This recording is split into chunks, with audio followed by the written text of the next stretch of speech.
दास दादा के नाम से बहुत मशहूर हो गए थे। Kapil Sharma he become a celebrity photographer जब से कपिल शर्मा शो उन्होंने किया इंडिपेंडेंटली।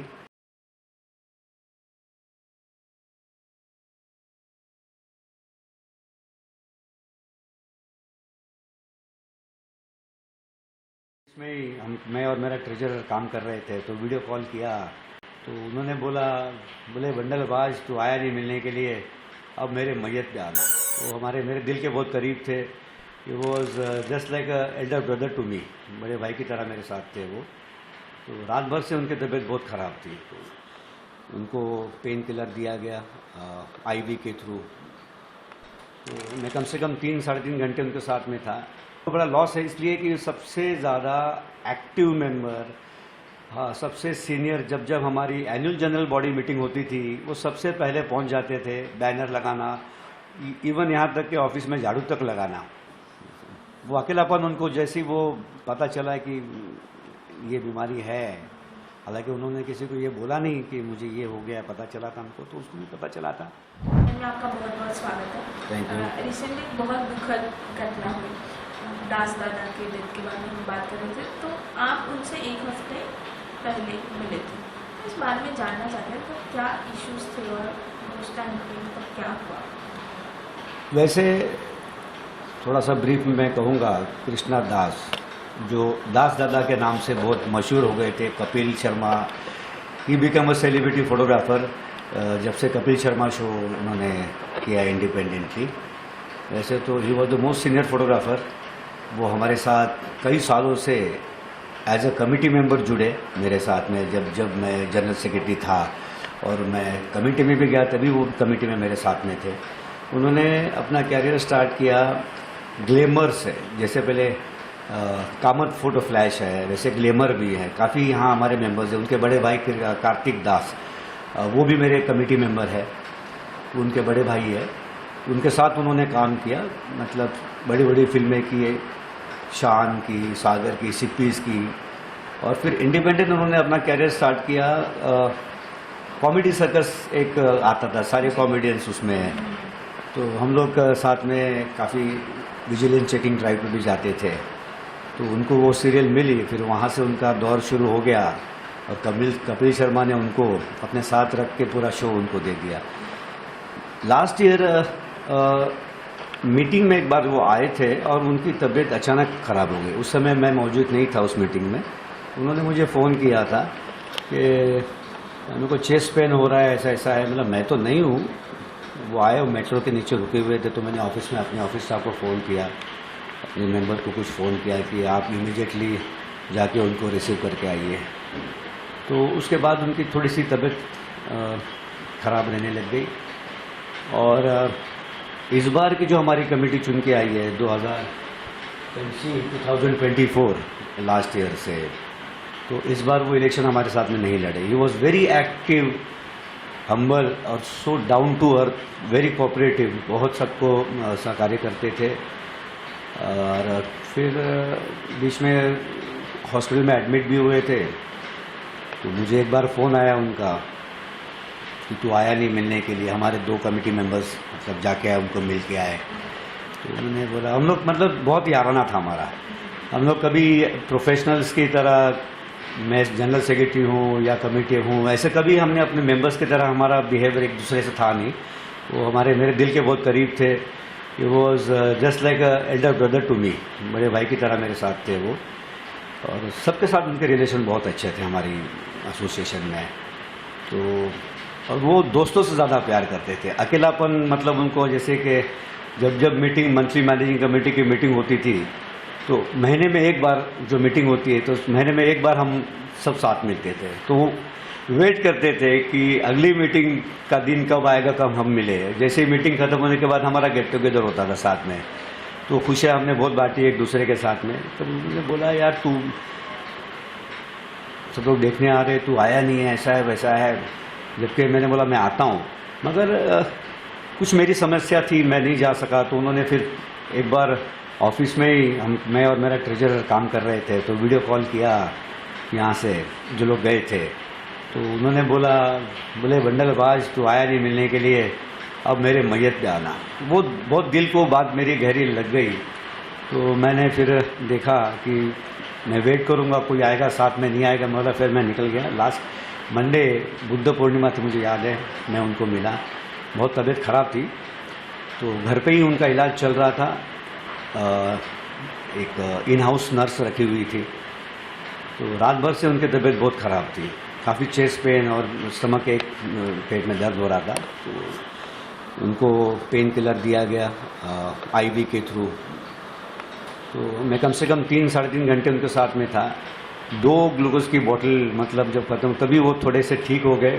और मुझे देखने के बाद तो इतनी एनर्जी आ गई उसमें, उठ के मैं उठा, मेरे को चला, तो क्या खाएगा क्या पिएगा सब, मतलब कुछ नहीं, मैं नाश्ता करके आया, मैं मिलने आया हूँ तुझे। और इतना डिफरेंस था कि he was 20 years elder than me, but we had, हम लोग ऐसे दोस्तों की तरह तरह से ही बात करते थे, बहुत मजाक होता था। तो ऐसा लगा नहीं कि सडनली, जबकि he was on 4th stage of cancer जब पता चला। तो डॉक्टर ने उनको बोल दिया था कि अभी घर पे ही कुछ दिन निकालेंगे। उनको पता चल गया था मेरे ख्याल से लास्ट मोमेंट में, इसलिए उन्होंने मुझे बोला अभी मेरे मैयत में आना करके।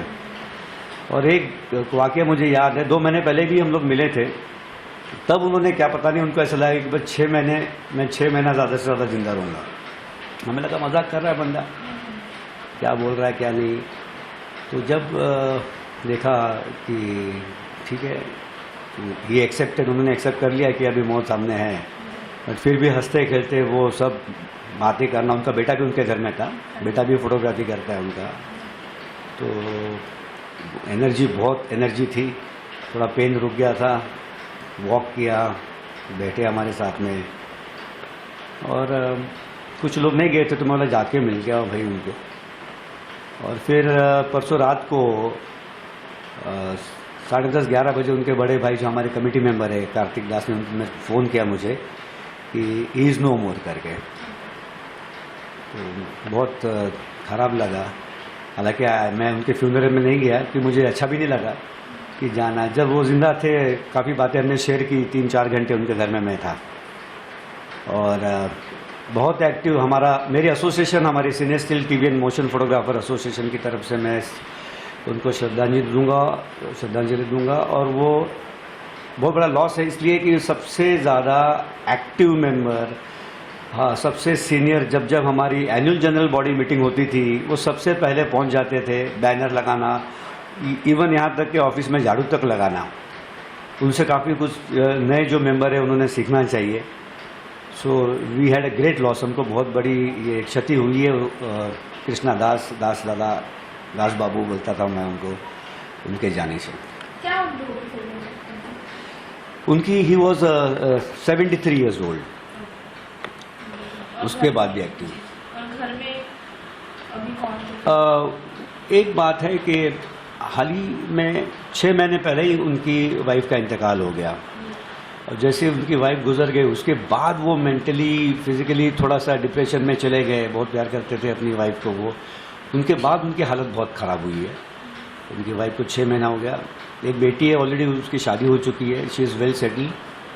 और बेटा फोटोग्राफी कर रहा है, अच्छा खासा कर रहा है। बेटा कपिल के शो में जो सुनील ग्रोवर का पर्सनल फोटोग्राफर है, बहुत अच्छा, वो भी अच्छा काम कर रहा है। They are all well settle. और फिलहाल घर में वो और उनका बेटा ही रहते थे। वो अकेलापन उनको, जैसे वो पता चला कि ये बीमारी है, हालांकि उन्होंने किसी को ये बोला नहीं कि मुझे ये हो गया, पता चला था हमको, तो उसको भी पता चला था। तो उसके बाद ज़्यादा ही, मतलब वो घर में बैठने वाला इंसान नहीं था।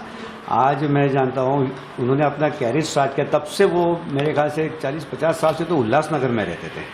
और उल्लासनगर से ट्रैवल करना शूट के लिए, आप भी जानते हो, यूर फ्रॉम मीडिया, एक कैमरा लेके लोकल ट्रेन से ट्रैवल करना। और इतने मतलब सीनियर सिटीजन होने के बाद ही वो सो फिट, और वहाँ से आते थे। बाद में अभी भी हाल ही में वो अमरनाथ 2-3 साल से अमरनाथ में शिफ्ट हो गए थे। और घर में बैठ के वो ज़्यादा ही बीमार हो गए, पता चल, नहीं तो वो कभी घर में नहीं, और कंटिन्यूस बिजी थे वो। आई हैव दिस फेंट मेमोरी ना, सेट पे जब हम कवर करने जाते थे तो एक फोटोग्राफर बैठे रहते थे। तो जब की कुछ रिसेंटली सेलिब्रिटीज ने भी उनको श्रद्धांजलि की कल जन्मदिन पे, क्या कपिल वगैरह की तरफ से उन्हें मदद हुई? नहीं, मदद तो वो जब कोविड काल में कोरोना जब आया था तब मेरे को दास ने बताया था, कृष्णा दास ने, कि he was on salary paid. Kapil ने उन्हें सैलरी, मंथली सैलरी पे रखा था। तो कोरोना काल में घर बैठे कपिल शर्मा ने उनको मंथली सैलरी उनको ट्रांसफ़र की हुई है। बोला काफ़ी हेल्प की है। और जब ऐसा हुआ, जब उस दिन मैं गया था लास्ट मंडे मिलने, तो उनके बेटे ने बोला, बेटे को फ़ोन किया था कपिल शर्मा ने, कुछ जो भी मदद अब लगेगी बड़े से बड़ा अस्पताल में, बड़े से बड़ा डॉक्टर में आपको प्रोवाइड करता हूँ। तो बेटा बोला नहीं सर, अभी हम लोग कर लेंगे, ज़रूरत पड़ेगी तो थैंक्स आपने बोला इतना। तो उन्होंने मदद का हाथ, मतलब एक बात बोली थी, और वो they were ready to help him, but he was well. हाँ सर, अब आप जैसे इतने कलाकारों से आप लोग मिलते हो, जैसे अब जब डिजिटल ज़माना है तब भी फोटोग्राफर्स का कितना महत्व है? क्या ये चैलेंजिंग हुआ जब ये पूरा, अगर मैं ऑल ओवर इसकी बात करूँ? Very challenging.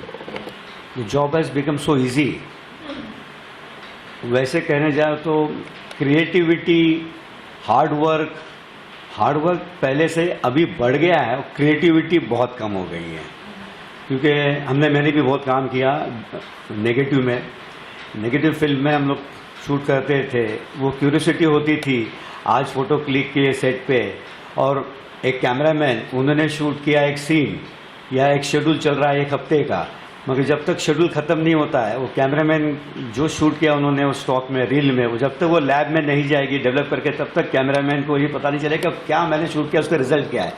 और ही यूज़ टू डिपेंड, कैमरामैन आज जिसको DOP बोलते हैं, सिनेमाटोग्राफर, स्टिल फोटोग्राफर पे डिपेंड रहता था। हम लोग तुरंत जाके जैसे ही रोल एक्सपोज हो गया, आपको प्रिंट करके उसको लैब में ये प्रिंट बना के ला के सेट पे दे उसको ईगरली वेट करते थे कैमरामैन और डायरेक्टर्स की, लाओ एल्बम लाए क्या, दिखाओ कैसे क्या है। तो वो मज़ा कुछ और था। और तभी 1-to-1 आर्टिस्ट के साथ, चाहे कितना भी बड़ा कलाकार हो, 1-to-1 टॉक होता था, कोई बैरियर नहीं होता था। अभी टैंट्रम बहुत बढ़ गया है, सिक्योरिटी की वजह से हो सकता है कि कई बड़े स्टार्स अपने साथ में सिक्योरिटी गार्ड्स, बाउंसर्स रखते हैं, तो डिस्टेंस हो गया है। और जब से डिजिटल आने के बाद में, तो आज के जो कलाकार है, आर्टिस्ट है, वो, और डायरेक्टर्स भी है, पता नहीं है, इस चैनल का आप भी पता होगा, चैनल का एक डायरेक्टर के ऊपर बहुत प्रेशर होता है, क्योंकि डायरेक्टर को इनसिक्योरिटी रहती है, चाहे वो टेलीविज़न सीरियल हो, मैक्सिमम उसमें ऐसे ही होता है कि आज है, कुछ एपिसोड्स के डायरेक्टर्स रह गए, एपिसोड डायरेक्टर्स हो गए, वो सीरीज़ डायरेक्टर्स बहुत अलग होते थे, आज वैसा नहीं है। तो मतलब पहले एक शॉट होने के बाद फिल्मों में डायरेक्टर बोलता था कि स्टिल्स चाहिए, अरेंज करके स्टिल्स देते थे। आज वो बात नहीं होगी। पहले के कलाकार जो बड़े बड़े जो लीजेंड्स होके गए, और कुछ लीजेंड्स बचे हमारे इंडस्ट्री में, वो बहुत कोऑपरेटिव थे, वो अरेंज करके देते थे। क्योंकि ये डिजिटल मीडिया नहीं था, डिजिटल मीडिया नहीं होने की वजह से वो प्रिंट मैगजीन्स की तरफ, मतलब एक कलाकार भी, एक बड़ा आर्टिस्ट अपनी फ़ोटो खींचने के बाद वो भी वेट करते थे कि स्टारडस्ट मूवी, सिनेब्लिट्स, मंथली कभी इशू आएगा और मेरी तस्वीर उसमें मैं देखूंगा, मायापुरी वगैरह वगैरह, ये बातें हैं। अब तो हर एक्टर के साथ, जो बड़ा एक्टर है, वो खुद ही कैमरा लेकर, वो वही हो गया ना। वो मैंने क्या कहा कि टेक्नोलॉजी ईजी हो गई है, उसमें ही, मतलब एक कैमरा है, उसके उसी में फ़ोटो लैब भी उसी में ही है, मतलब आपने क्लिक किया, ऑन द स्पॉट आपको उसमें रिजल्ट आपको नज़र आया। तो क्यूरियोसिटी ख़त्म हो गई है, इम्पोर्टेंस इतना नहीं रहा। जो कर रहे बड़ा काम ज़रूर कर रहे, पर छोटे फोटोग्राफर्स हमारे कुछ मेंबर्स हैं, तो जस्ट सर्वाइवल फैक्टर ये हो गया। और उसमें एक बात भी कहना चाहूँगा, डिजिटल जब से फोटोग्राफी आई है, डिजिटल कैमरेज आए, तो हर कोई बंदा कैमरा लेके, अरे तो वेरी इजी, ऑटो पे रख दिया, सेटिंग कर दी, फ़ोटो निकाल लिया, खत्म। जबकि मैनुअल में पूरा एक्सपोजर मीटर हमारे दिमाग में होता था, हम लोग अपेचर क्या सेट करना है, क्या नहीं है, स्पीड क्या रखना है, सब एवरीथिंग मैनुअली होता था। अब ऐसा नहीं है, आप तो वही मैं दोबारा कहूँगा, टेक्नोलॉजी ईजी हो गई है, क्रिएटिविटी कम हो गई है, जो क्रिएटिव नहीं है वो भी फोटोग्राफर हो गया है। और फोटोग्राफर का इम्पोर्टेंस अभी ख़त्म होते इसलिए कम हो रहा है क्योंकि मोबाइल जो आ गया है, जैसे आईफोन्स वगैरह आ गए, मोबाइल पे फिल्में बनने लग गई, शॉर्ट फिल्म्स होने लग गई, उसमें रील्स बनने लग गए, तो बहुत बुरी हालत है हमारे फोटोग्राफर्स की इंडस्ट्री में। एसोसिएशन है जिनकी बिल्कुल भी हालत नहीं है या फिर कभी कमाया लेकिन अब नहीं कमा सकते, उनके लिए क्या मतलब कर रहा है? देखो, हमारी एसोसिएशन मेंबर्स को किस तरह हेल्प करती है। एक तो जैसे कोई सडनली एक्सपायर होता है तो एक सर्टन अमाउंट है, हम इमीडिएटली कैश उनके घर पहुंचाते हैं, उनका इंश्योरेंस करते हैं। जैसे इंश्योरेंस एक्सीडेंटल डेथ पॉलिसी हमारी है, नेचुरल डेथ पॉलिसी LIC की है, ओरिएंटल इंश्योरेंस की है। तो वो मेंबर का इंश्योरेंस वो उनको आफ्टर डेथ होता है, बट उससे पहले भी मेडिकल हेल्प कुछ भी हुआ उनको तो वो भी एक सर्टन अमाउंट है, मेडिकल हेल्प भी देते हैं उनको। अभी तो कैसे हो गया, कोविड के बाद, कोविड तक बीइंग ह्यूमन के बारे में तो आपको पता ही होगा कि सलमान खान के थ्रू बीइंग ह्यूमन मतलब एवरी हमारी जैसे पहले 22 क्राफ्ट थी, 22 एसोसिएशन थी टोटल, 22 अभी 32 हो गई है।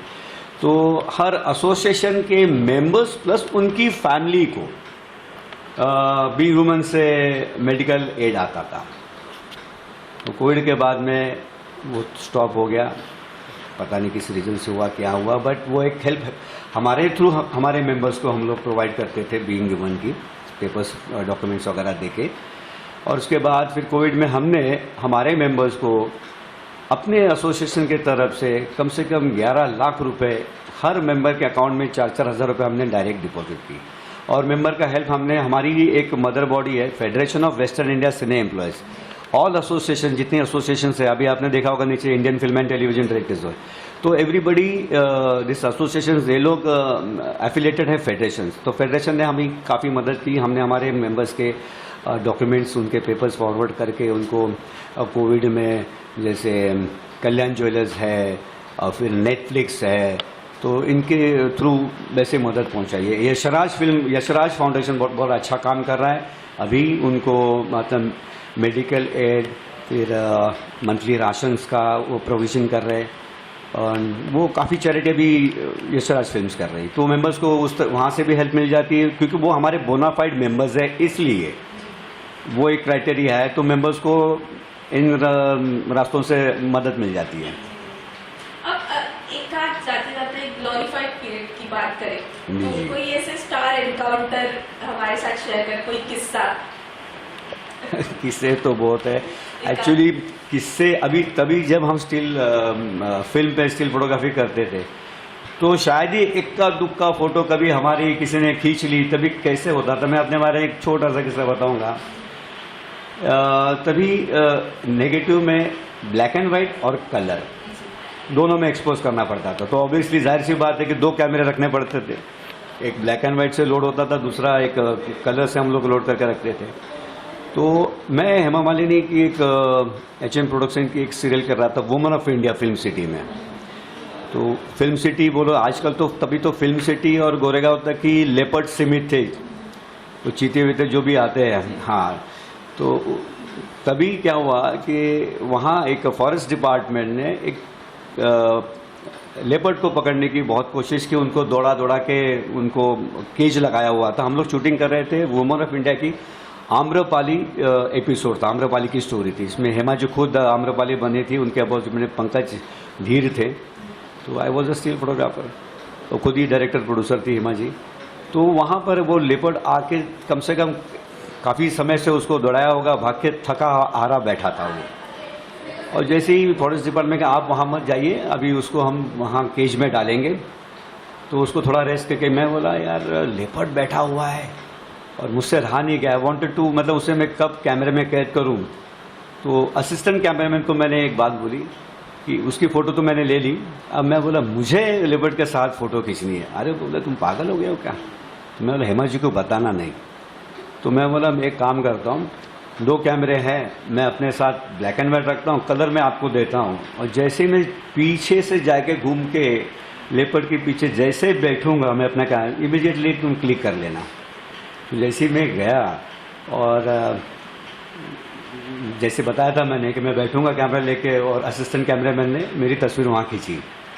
जैसे हेमा जी को पता चला, बहुत फायर किया उन्होंने, काफ़ी कुछ बोला मुझे ये वो, बट मैंने फिर जो एल्बम बने प्रिंट्स डेवलप करके मैंने वो एनलार्ज करके फ़ोटो हेमा जी के सामने रखी, और उसमें मेरा एक्सप्रेशन जो था बैठा हुआ, तो शी अप्रिशिएटेड मी, यार यार तुमने तो बहुत डेयरिंग की है, के लिए ऐसा नहीं होना चाहिए। बट अभी तस्वीर देखने के बाद तो सब लोग फिर उसकी तारीफ करने लग गए। तो ऐसे छोटे मोटे किस्से बहुत है, मजाकिया किस्से भी सेट पे काफ़ी हुए हैं, अनगिनत किस्से कितने बताएं। बट सारे एक्टर्स पोलाइट नाइस, कभी कभी कैसे, क्योंकि बिकॉज हम भी सेट पे रहते हैं, हमने भी सेट कवर की है, तो बहुत कुछ बुरे अनुभव भी होते हैं। नहीं होते हैं, देखो इट्स मैटर ऑफ नेचर, हर एक का अपना अपना नेचर, स्वभाव की बात है ये, कि एक ही स्वभाव सभी कलाकारों में तो नहीं हो सकता है। कोई फ्रेंडली होते हैं, कोई रिजर्व होते हैं। बट उस ज़माने में जो नेगेटिव, एवरी सारे आर्टिस्ट सिंसियर हुआ करते थे। फ़ोटोज़ के बारे में एज ए स्टिल फोटोग्राफर अगर मैं बोलूँगा तो वो मतलब फ़ोटोज़ के लिए तो कभी उन्होंने ना नहीं कही है। तो इतना ही है कि उनका टेम्परामेंट देख के एक स्टिल फोटोग्राफर को, भाई इनका मूड क्या है, रनिंग में इनकी फ़ोटो लेनी है नहीं लेनी है, या फिर शॉर्ट, और सबसे पहले तो उनसे एक अच्छा रिलेशन डेवलप करके, एक फ्रेंडली रिलेशन करने के बाद में फिर काम आसान हो जाता है फ़ोटोज़ लेना। वो बात है। Thank you so much.